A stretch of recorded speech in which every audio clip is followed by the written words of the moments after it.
नमस्कार बच्चों, मैं Sandeep Kumar assistant professor of Hindi Sakshi Malik government college Mokhra से बीए फर्स्ट का ख भाग खंड ख में हिंदी साहित्य का आदिकाल।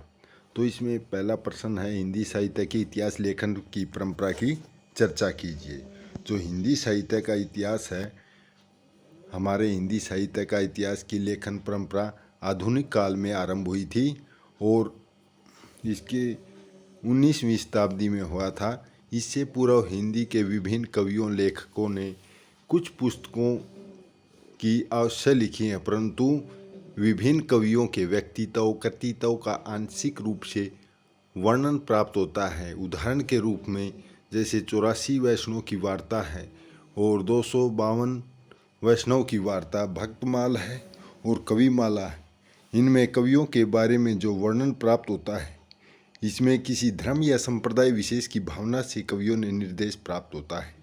आधुनिक काल में जो पूर्व काव्यद्रुम है, रसचंद्रोदय हैं और दिग्विजय भूषण और सुंदरी तिलक आदि रचनाओं के नाम भी उल्लेखनीय हैं, परंतु ये इनमें घटना और तिथियों का सही क्रम नहीं है, इसीलिए इनको इतिहास ग्रंथ का नाम नहीं दिया गया है। ये ग्रंथ ऐतिहासिक अन्वेषण का परिणाम तो नहीं, लेकिन हिंदी साहित्य के इतिहास लेखन में पर्याप्त सहायता प्रदान करते हैं। ये हिंदी साहित्य के इतिहास लेखन में पर्याप्त सहायता ली गई है। तो इन रचनाओं के कालक्रम, शक, संवत, विषय वस्तु आदि का कोई भी व्यवस्थित और प्रमाणिक विवेचन नहीं किया गया, इसीलिए इन रचनाओं को इतिहास की संज्ञा देना उचित नहीं जान पड़ता है, उचित नहीं कहलाती है। इसीलिए हिंदी साहित्य की इतिहास लेखन परंपरा के लिए इनको कालक्रम की सूची में नहीं रखा गया है, क्योंकि इनमें अनुसंधान के आधार पर कृतियों में प्रामाणिकता और सुव्यवस्थित संस्करण, कालक्रम के अनुसार ग्रंथ सूची, पत्र पत्रिकाओं की फाइलें, इन सब का संग्रह नितांत आवश्यक है। तो हिंदी साहित्य की इतिहास लेखन की सामग्री का चिंतन करते समय हमें इस बात को ध्यान में रखना होगा कि हिंदी साहित्य का बहुत बड़ा भाग अनेक कारणों से नष्ट हो चुका है। इसमें से कुछ ऐसी रचनाएं भी हैं जिन्हें पुनः प्राप्त नहीं किया जा सकता। इसके साथ साथ कुछ ऐसी भी रचनाएं हैं जो राज पुस्तकालयों या निजी पुस्तकालय में छिपी पड़ी हैं। आज आवश्यकता इस बात की है कि हिंदी साहित्य के इतिहास की व्यापक सामग्री की खोज करके उसका वैज्ञानिक परीक्षण किया जाए और फिर उसे आधार बनाकर हिंदी साहित्य का लेखन किया जाए। इस संबंध में नितांत आधुनिक दृष्टिकोण ही अपेक्षित है। इसके अभाव में हिंदी साहित्य की इतिहास लेखन परंपरा को आगे नहीं बढ़ाया जा सकता। और इस संदर्भ में राम कुमार वर्मा ने उचित लिखा है कि विक्रम की 17वीं शताब्दी के अंत तक हिंदी साहित्य का इतिहास बिखरी हुई रतन राशि के रूप में पड़ा हुआ था। पूर्ववर्ती काव्य और भक्त के रूप में उल्लेख अवश्य मिलते हैं, परंतु वे व्यष्टि रूप में मिलते हैं, समष्टि यानी पूर्ण रूप से नहीं मिलते हैं। तो हिंदी साहित्य का लेखन का प्रारंभिक युग में सबसे पहले हमारे फ्रांस के विद्वान गार्सा दा तासी ने लिखा था। तो हिंदी साहित्य के इतिहास लेखन के प्रथम युग में साहित्य के इतिहास संबंध सामग्री को जुटाने में महत्वपूर्ण कार्य और तत्पश्चात लिखने के छिटपुट प्रयास भी किए गए हैं। इस संबंध में हिंदी साहित्य लेखन परंपरा के प्रवक्ता श्री फ्रांसीसी विद्वान गार्सा दा तासी को दिया जाता है, जिनका ग्रंथ है इस्तवार द लिटरेचर इंडोये हिंदुस्तानी है। और इस ग्रंथ की रचना उन्होंने 1839 में रचना की थी, जिसमें हिंदू और उर्दू दोनों लेखकों का यानी कि वर्णनात्मक रूप से वर्णन किया गया है। और इसका हिंदी के सिर्फ 72 कवियों को लिया गया है। और इस ग्रंथ के आरंभ में लेखक ने 24 पृष्ठों की लंबी भूमिका भी लिखी है। इसमें उन्होंने हिंदी भाषा तथा उसके साहित्य पर विचार किया है। इसीलिए लेखक ने उर्दू भाषा को भी हिंदी में सम्मिलित कर लिया है। फलस्वरूप इस ग्रंथ का कलेवर बहुत अधिक बढ़ गया है। लेखक ने इस ग्रंथ के आधे से अधिक भाग में उर्दू कवियों का परिचय दिया है, जो कि भाषा वैज्ञानिक की दृष्टि से उचित प्रतीत नहीं होता। फिर भी तासी ने हिंदी के प्रधान कवियों की जीवनी और उनके काव्य रचनाएं का विवरण देने का प्रयास किया। लेखक ने न तो हिंदी साहित्य के इतिहास का काल विभाजन किया और न ही उसकी साहित्यिक विशेषताओं पर प्रकाश डाला है। उपर्युक्त त्रुटि के होने पर भी तासी का यह ऐतिहासिक ग्रंथ विशेष महत्व रखता है। कारण यह है कि एक तो लेखक ने सुदूर फ्रांस में बैठकर इस ग्रंथ का लेखन किया है, दूसरा उन्होंने हिंदी साहित्य की लेखन परंपरा का आरंभ किया है और आज इसके ग्रंथ का हिंदी में अनुवाद भी हो चुका है, क्योंकि ये फ्रांसीसी भाषा में इन्होंने लेखन किया है। गणपति चंद्र गुप्त ने इस ग्रंथ को इतिहास न कह करके इतिहास लेखन की दिशा में प्रथम प्रयास के रूप में स्वीकार किया है।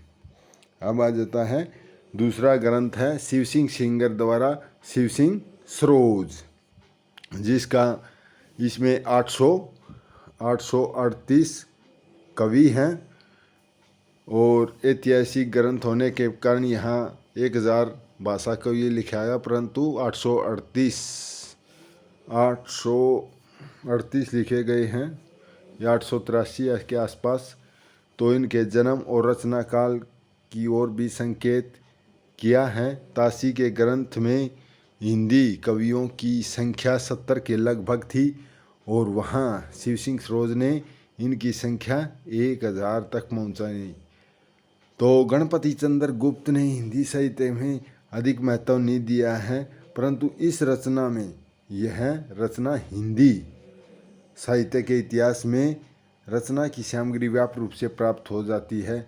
इसमें प्रवृत्ति लेखकों को पर्याप्त सहयोग किया है क्योंकि यह हिंदी भाषा में था।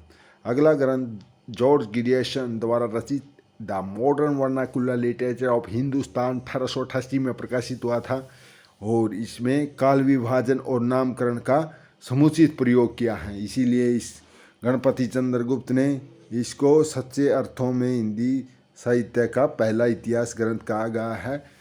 गिरियर्सन ने कहा कि मैं दूसरी भाषाओं के किसी भी कवि को शामिल नहीं कर रहा हूँ, न अरबी को न फारसी को, और सिर्फ हिंदी के कवियों और लेखकों का वर्णन कर रहा हूँ। कालक्रम के अनुसार वर्णन किया है, उनकी प्रवृत्तियों को भी स्पष्ट किया है। स्वयं लेखक ने स्वीकार किया सामग्री को कालक्रम व्यवस्थित करने का प्रयास है। इस ग्रंथ के विभाजन विभिन्न 12 कालखंडों में विभाजित किया है। प्रत्येक काल के गौण कवियों का भी परिचय से संबंधित अध्ययन के अंत में दिया गया है। लेखक ने न केवल काव्य प्रवृत्तियों की व्याख्या की है, बल्कि उनकी सांस्कृतिक परिस्थितियों और प्रेरणा स्रोतों की भी चर्चा की है। गिरियर्सन का यह महत्वपूर्ण उपलब्धि है कि उन्होंने हिंदी साहित्य के विकास पर प्रकाश डालते हुए इन्होंने आदिकाल को चारण काव्य कहा है और धार्मिक काव्य भक्ति काल को कहा है और कृष्ण का भक्ति काव्य, राम भक्ति के तुलसीदास आदि का नामकरण किया है और दरबारी काव्य कहा है और रानी विक्टोरिया के काल में भारत का काल का जो रीति काल है उसको दरबारी काव्य की कहा है और 16वीं 17वीं शताब्दी का हिंदी का काव्य को इन्होंने स्वर्ण युग कहा है, जो भक्ति काल को गिरियर्सन ने स्वर्ण युग कहा है। इसीलिए इसका महत्व बढ़ गया है। इसको वैज्ञानिक पद्धति पर प्रस्तुत करने वाला पहला लेखक कहा गया है। अगले है मिश्र बंधु। श्याम बिहारी, सुखदेव बिहारी और गणेश बिहारी ने मिलकर के मिश्र बंधु विनोद की रचना की है और इसको 4 भागों में विभक्त किया। 3 भागों का प्रकाशन 1913 में हुआ है, चतुर्थ का 1934 में हुआ है। इन्होंने अपनी रचना को इतिहास की संज्ञा नहीं दी, बल्कि उन्होंने इस बात का प्रयास किया है कि यह एक सुव्यवस्थित ऐतिहासिक ग्रंथ बन सके। लगभग 5000 कवियों का विवेचन किया गया है, उससे 8 कालखंडों में विभाजित किया, 8 से अधिक कालखंडों में विभक्त किया है।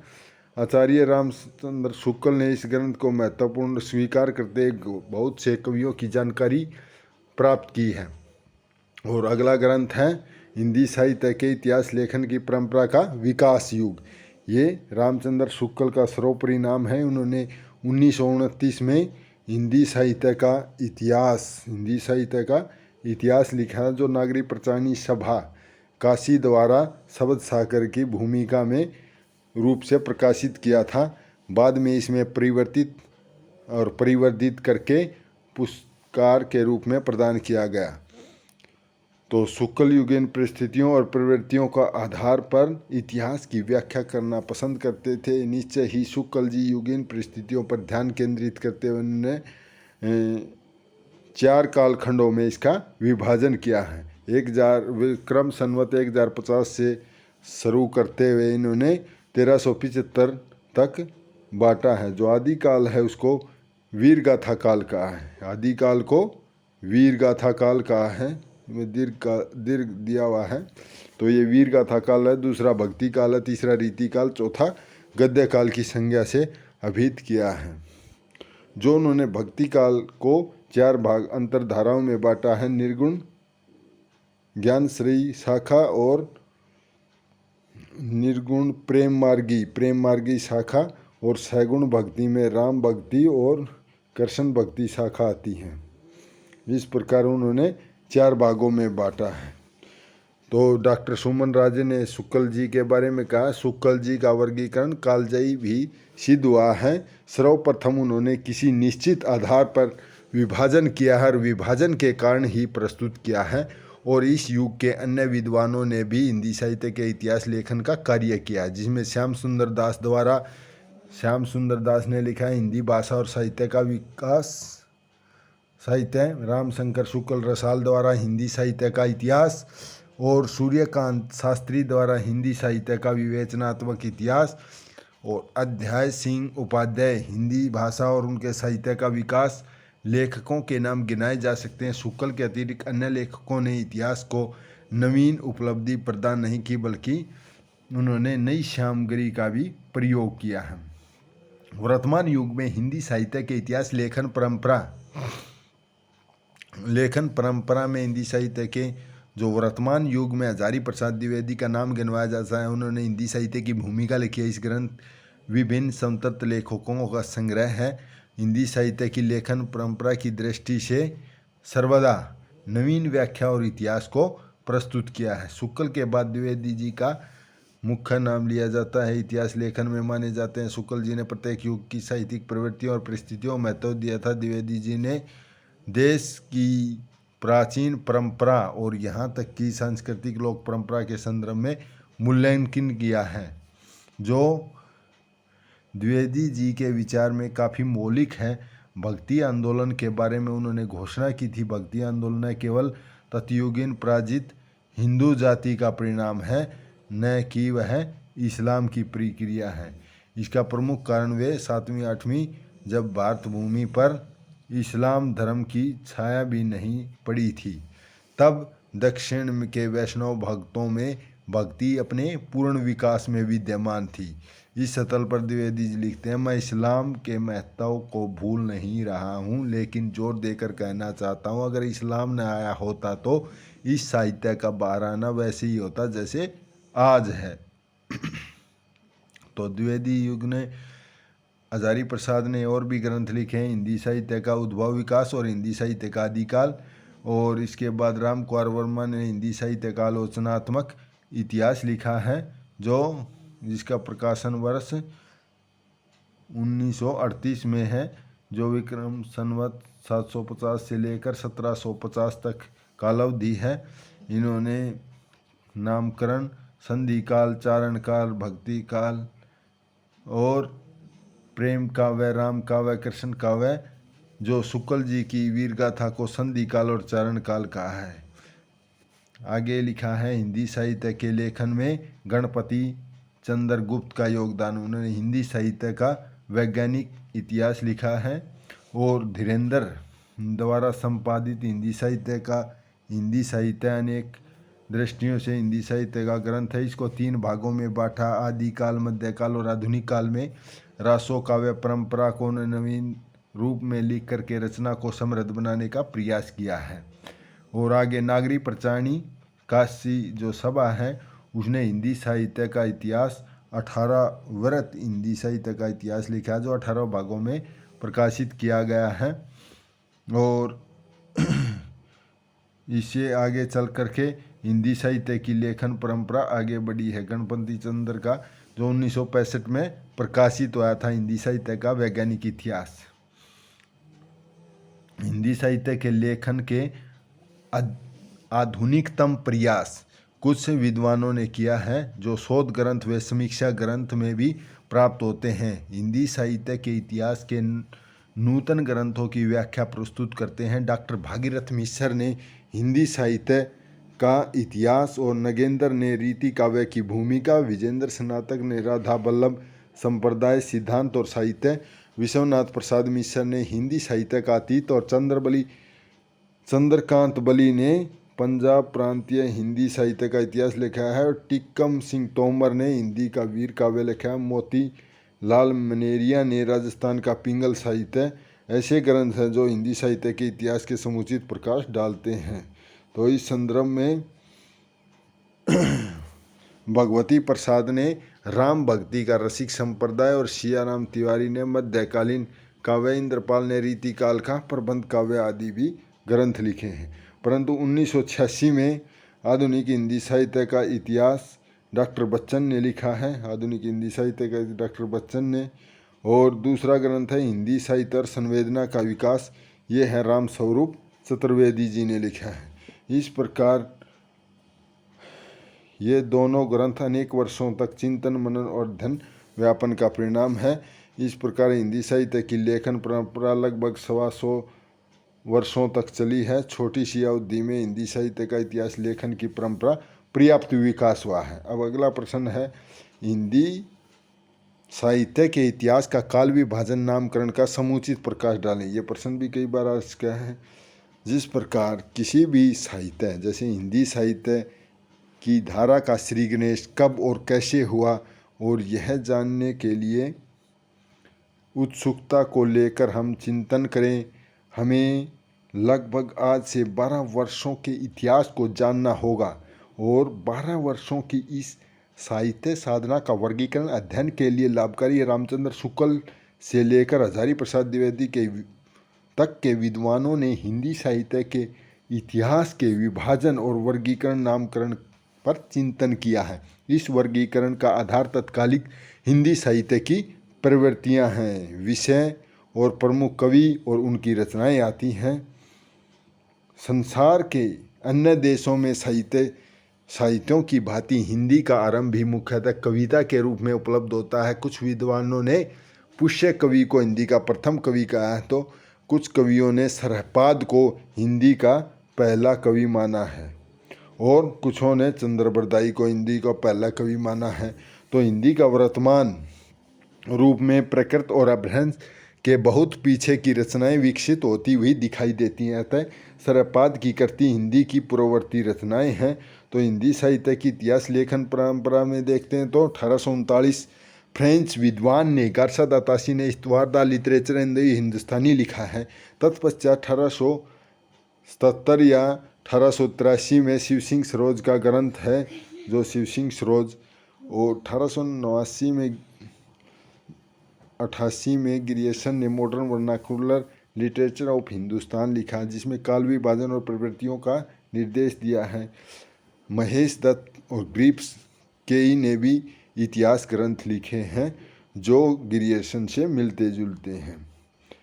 और 1913 मिश्रबंधु ने मिश्रबंधु विनोद 5000 कवियों का विवरण प्रस्तुत किया है। दया सिंह हरिओद ने हिंदी साहित्य का विकास नामक ग्रंथ लिखा है। सूर्यकांत शास्त्री ने हिंदी साहित्य का विवेचनात्मक इतिहास लिखा है, जो व्यवस्थित और वैज्ञानिक दृष्टि से आचार्य रामचंद्र शुक्ल के ग्रंथ जो 1929 में हिंदी साहित्य का इतिहास लिखा था, उसी के आधार पर काल विभाजन किया गया है। काल विभाजन और कालों नामकरण विभिन्न कवियों तथा उनकी साहित्यिक प्रवृत्तियों का विवरण विवेचन किया गया है। इसके बाद राम कुमार वर्मा, गणपति चंद्र, लक्ष्मी सागर वार्ष्णेय, हजारी प्रसाद नगेंद्र, सभी विद्वानों ने हिंदी साहित्य के जो काल विभाजन का पर्याप्त प्रकाश डाला है वह आचार्य रामचंद्र शुक्ल के इतिहास के अनुसार ही है। कुछ परिवर्तन किए गए, परंतु जो हिंदी साहित्य का इतिहास है उसको मुख्य रूप से 4 भागों में बांटा गया है। पहला है आदिकाल, जिसको वीरगाथा काल कहते हैं, जो 1050 संवत से 1375 तक है। दूसरा है पूर्व मध्यकाल, इसको भक्ति काल कहा जाता है, 1375 से 1700 विक्रम संवत तक। और तीसरा है उत्तर मध्यकाल, रीति काल का है, 1700 1900 विक्रम संवत तक। आधुनिक काल है गद्य काल, जो 1900 से अब तक है। उपरोक्त वर्गीकरण के कारण आचार्य रामचंद्र शुक्ल ने आदिकाल को छोड़कर शेष सभी कालों के बारे में विद्वानों की एक सहमति बनी हुई है। तो अब हम आदिकाल पर विचार प्रकट करते हैं।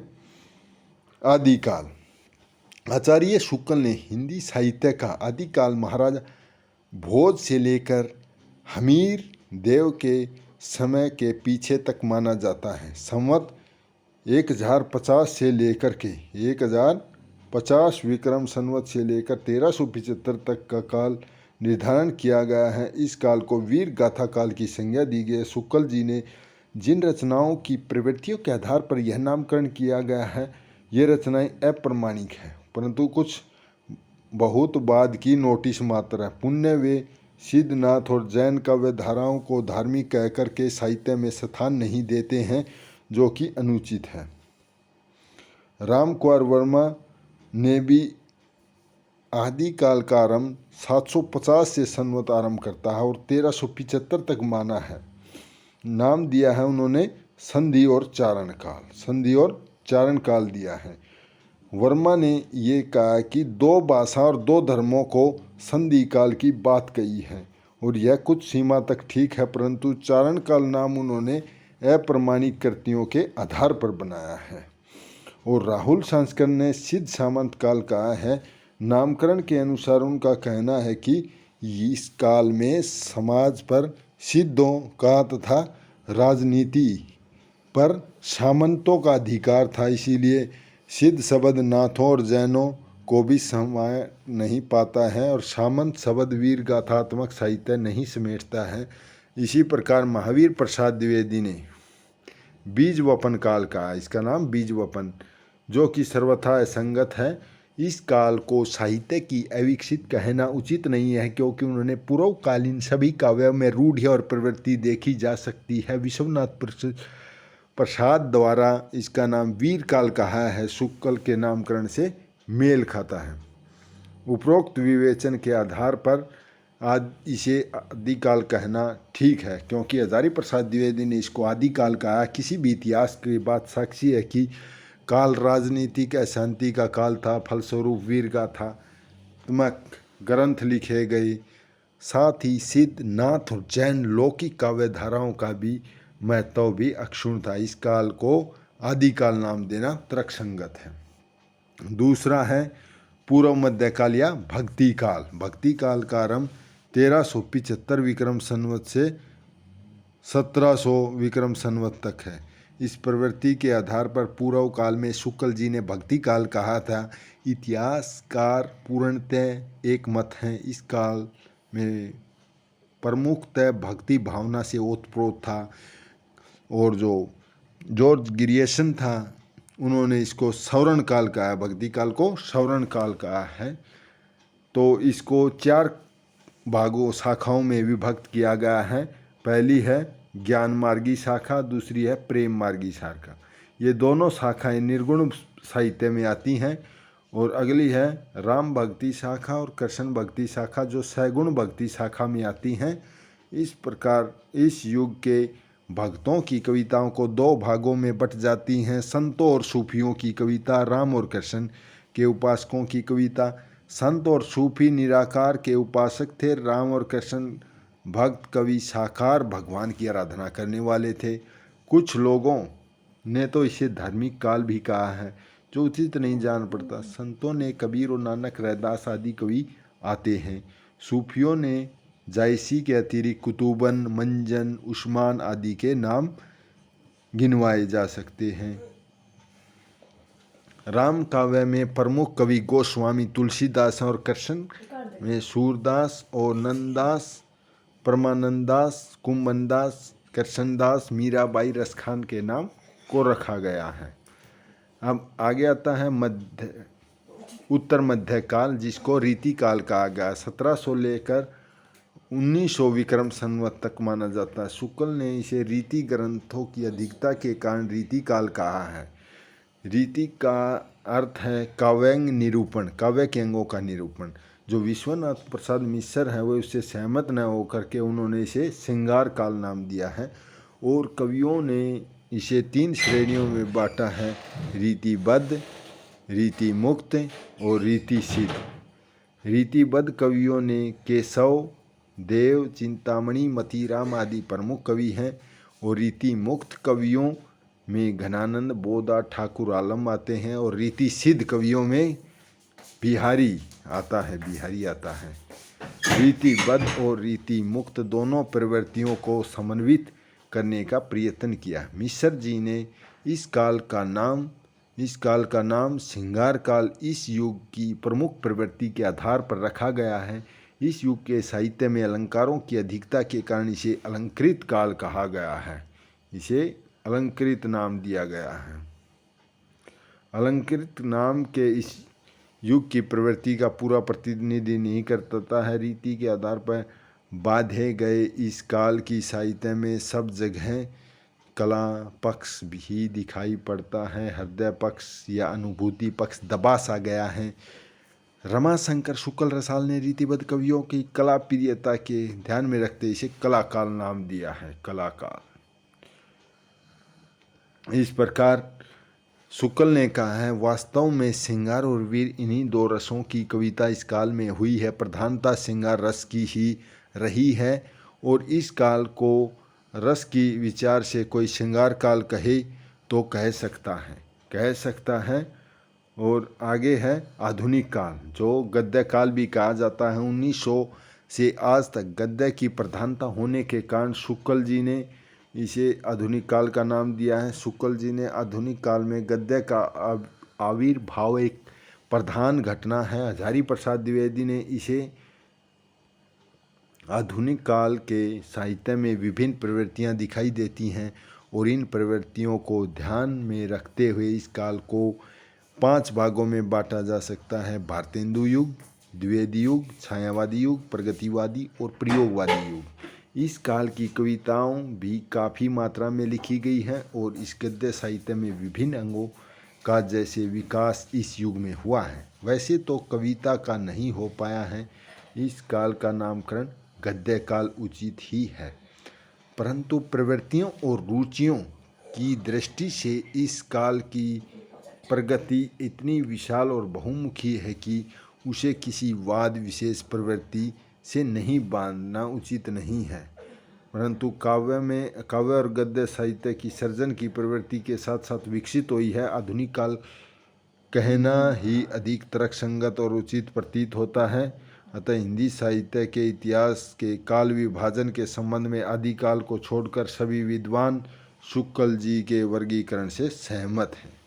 शुक्ल जी के वर्गीकरण से। अगला है आदिकाल के नामकरण और सीमा निर्धारण की समस्या पर हिंदी के विभिन्न आलोचकों का मत प्रस्तुत कीजिए। तो हिंदी साहित्य के नामकरण और पूर्व पर सीमा निर्धारण को लेकर के हिंदी साहित्य की आलोचक आज भी एक मत नहीं हुए हैं। विवाद स्पष्ट प्रश्न बना हुआ है। हिंदी साहित्य के इतिहास के अधिकारी विद्वानों और लेखकों ने इस संबंध में अपने अपने मत व्यक्त किया। मिश्र बंधु रामचंद्र शुक्ल से लेकर डॉक्टर नगेंद्र तक एक विशाल श्रृंखला विद्वानों में भिन्न भिन्न विचार हैं। तो जॉर्ज गिरियसन ने काल का नामकरण करते हुए चारण काल की संज्ञा से अभिहित किया है। तत्पश्चात मिश्र बंधुओं ने इसे मिश्र बंधु विनोद में 643 ईस्वी से 1383-87 ईस्वी तक के काल को प्रारंभिक काल कहा है। और इस नामकरण का आधार हिंदी भाषा का स्वरूप है, लेकिन आज भी यही नाम प्रारंभिक काल से आदिकाल से प्रचलित है। पहला आचार्य रामचंद्र शुक्ल ने इसे वीर गाथा काल कहा है। मिश्र बंधुओं के पश्चात इस दिशा में महत्वपूर्ण कार्य रामचंद्र शुक्ल का है। उन्होंने 993 ईस्वी से लेकर के 1318 ईस्वी तक हिंदी साहित्य में व्याप्त वीरता की प्रवृत्ति का आधार लिया है, मान करके इस काल को वीर गाथा का काल नाम दिया है। यह नामकरण करते हुए शुक्ल जी ने 3 बातों की ओर ध्यान दिया है। पहली बात है, इस युग की वीर गाथात्मक रचना के आधार पर नाम किया है। दूसरा, सिद्धों नाथों जैनों की रचनाओं को धार्मिक घोषित करते हुए इस नामकरण में कोई स्थान नहीं दिया उन्होंने। और तीसरी बात यह है कि भिन्न भिन्न विषयों पर लिखी गई फुटकल रचनाओं में किसी निश्चित प्रवृत्ति का न होना कहकर लौकिक साहित्य की भी अवहेलना की है। तो शुक्ल जी ने अपनी रचना हिंदी साहित्य के इतिहास में वीर गाथा काल नामकरण करते हुए निम्नलिखित रचनाओं का उल्लेख किया है। किस किस का किया है? नंबर 1 विजयपाल रासो, हमीर रासो, कीर्ति लता, कीर्ति पताका। ये चारों रचनाएं अभ्रंश भाषा की हैं। चारों रचनाएं अभ्रंश भाषा की हैं। और बाकी खुमान रासो, बिसलदेव रासो, पृथ्वीराज रासो, जयचंद प्रकाश, जयमयक चंद्रिका और परमाल रासो, खुसरो की पहेलियाँ, विद्यापति की पदावलियाँ, ये 12 ग्रंथों में से पहले 4 ग्रंथ अभ्रंश के हैं, 8 देसी भाषा के हैं। पहली बात तो यह है कि अभ्रंश की पहली रचनाओं को नामकरण की परिधि में लेना समीचित नहीं है। शुक्ल जी ने 1050 विक्रम संवत के आसपास अभ्रंश को ही पुरानी हिंदी कह सकते हैं, तो 700 संवत से रचित अभ्रंश काव्य को भी हिंदी की रचनाएं मानना ही होगा। अभ्रंश का प्रयोग तो कालिदास के नाटकों में भी थोड़ा बोड़ा छोट-मोट रूप में मिलता है। अन्य आधुनिक भाषाओं के साथ हिंदी भाषा का जन्म भी 13वीं शताब्दी से माना जाता है। हिंदी भाषा का जन्म 8वीं शताब्दी से मानना समुचित नहीं है और यह कहना भी गलत है कि अभ्रंश साहित्य हिंदी संबंधी खंड काव्य और संदेश राशक आदि निश्चित रूप से अभ्रंश में हैं, तो इन्हें पुरानी हिंदी में घसीटना नितांत अवैज्ञानिक है। तो हिंदी साहित्य का आरंभ 1000 ईस्वी से आरंभ हो जाता है। 1000 ईस्वी से ही मानना जरूरी है। हाल ही के शोध में मालूम है कि जो बिसलदेव रासो है, खुमान रासो हैं, वे 15वीं शताब्दी के बाद में रचित हुई हैं। इस प्रकार बिसलदेव विजयपाल रासो, हमीर रासो आदि प्रमाणिक संदिग्ध हैं। पृथ्वीराज रासो अर्ध ऐतिहासिक रचना सिद्ध हो चुकी है। शुक्ल जी ने इसे प्रमाणिक मान चुके हैं और जागनिक भट्ट का परमाल रासो अपने मूल रूप में बहुत दूर है। तो खुसरो की पहेलियाँ में वीर गाथात्मक प्रवृत्ति का सर्वथा अभाव है। अब बचती है विद्यापति की कीर्ति लता, कीर्ति पता और पदावली। तीनों का समय शुक्ल जी ने संवत 1460 स्वीकार किया है। उधर वीर गाथा काल की अंतिम सीमा 1375 है। तो इस प्रकार विद्यापति के काव्य की प्रवृत्ति भक्ति काल या रीति काल में अधिक समीप दिखाई पड़ती है, तो वीर गाथा काल कहना उचित नहीं प्रतीत होता। तो अगला है संधि काल और चारण काल। रामकुमार वर्मा ने हिंदी साहित्य का आरंभिक काल को 750 विक्रम संवत से 1375 तक स्वीकार किया है और उनके 2 भाग किए हैं, संधि काल और चारण काल। 750 से लेकर के 1000 तक की जैनों सिद्धों नाथों की रचनाओं को संधि काल रखा है और पुण्य 1000 से 1375 तक रचनाओं को चारण काल में समाहित किया है। संधि काल की धार्मिक साहित्य गिनवाया गया है और इस काल को 2 युग, धर्मों और 2 भाषाओं की संधि के कारण इसे संधि काल कहा है। और चारण काल में वीर काल की तरह सहदोष है। उनका मूल कारण यह है, इसमें गिनवाई है कि रचनाएं अप्रमाणिक ऐतिहासिक है। तो वर्मा जी का मत भी एक और दोष है। इस काल की सीमा 1375 मानी है और उन्होंने 18वीं शताब्दी तक की कृतियों को इस काल में मिलाने का प्रयास किया, इसीलिए इसको भी नहीं माना जाता। सिद्ध सामंत काल राहुल सांस्कृतन ने कहा है। उनका कहना है कि इस काल में सिद्ध और सामंत युग नाम दिया है और यह नाम केवल सिद्ध और सामंतों की ओर संकेत करता है। यह इस नामकरण में विवेच्य काल के साहित्य की समूची प्रवृत्तियों का बोध नहीं होता और इस नाम को स्वीकार कर लेने से संदेश रासक, पदावली और पदमचरित, नाथपंथी, हठ योग, खुसरों की प्रवृत्तियां उपेक्षित हो जाती हैं और भाषा की दृष्टि से इस युग में अपभ्रंश भाषा के यौवन का युग है और पुरानी हिंदी अपभ्रंश को एक मानना ठीक नहीं है। इन कारणों से राहुल संस्कृतन का नामकरण भी संगत नहीं है। अगला है बीजवपन काल। ये महावीर प्रसाद द्विवेदी ने नाम दिया था। इस काल को बीजवपन काल कहा है, लेकिन अधिकांश विद्वान इसे तर्क संगत नहीं मानते। इनका नाम तब सार्थक हो सकता है अगर प्रवृत्ति हिंदी साहित्य मूल रूप से इस युग में ही आरोपित होता है, यदि इसी युग से आरंभ होता। परंतु सच्चाई तो यह है कि प्रवृत्ति समस्त काव्य रूढ़ियाँ और परंपराओं का सफलतापूर्वक निर्वाह इस युग में हुआ है। साथ ही कुछ ऐसी नवीन साहित्यिक प्रवृत्तियों का प्रचलन भी इसी युग में हुआ है जो अपने चरम विकास की प्राप्त हुई हैं और इस पुण्य इस युग में साहित्यकार अत्यंत सजग कलाकार हैं। इनके द्वारा रचित साहित्य आधार पर बीजवपन का कहना अधिक तर्कसंगत नहीं है। और इस प्रकार विश्वनाथ प्रसाद मिश्र ने वीरकाल कहा है जो शुक्ल जी के नामकरण पर आधारित है। हजारी प्रसाद द्विवेदी ने इसको आदिकाल कहा है। आदिकाल के नामकरण से संबंधित सभी विचारों के मंथन करने के पश्चात हजारी प्रसाद द्विवेदी ने इसे आदिकाल कहना उचित समझा जाता है। वैसे तो यह नाम मिश्र बंधुओं ने प्रारंभिक से ही मिलता जुलता है, परंतु इस काल के साहित्य में अंतर्विरोधों का साहित्य कहा जाता है। उनके मतानुसार किसी एक साहित्यिक प्रवृत्ति के आधार पर इस काल का नामकरण युक्तिपूर्ण नहीं है। उन्होंने आदिकाल को ही अधिक संगत माना है। उपरोक्त विवेचन के आधार पर नामकरणों अधिकांश विद्वानों का स्वीकार किया है। भाषा और भाव रचना शैली की दृष्टि से आदिकाल कहना ही अधिक उचित प्रतीत होता है। अब सीमा निर्धारण, जो आदिकाल की पूर्वापर सीमा को निर्धारण करने का प्रश्न विवाद स्पष्ट है। शुक्ल ने इसे विक्रम संवत 1050 से और अंतिम सीमा 1375 माना है।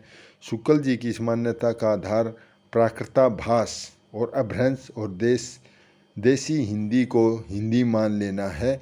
और राहुल संस्कर ने 8वीं सदी के अपभ्रंश को पुरानी हिंदी कहकर के अपने सिद्ध सामंत युग का आरंभ इस काल से किया है। इस काल की समय सीमा 13वीं शताब्दी स्वीकार की है।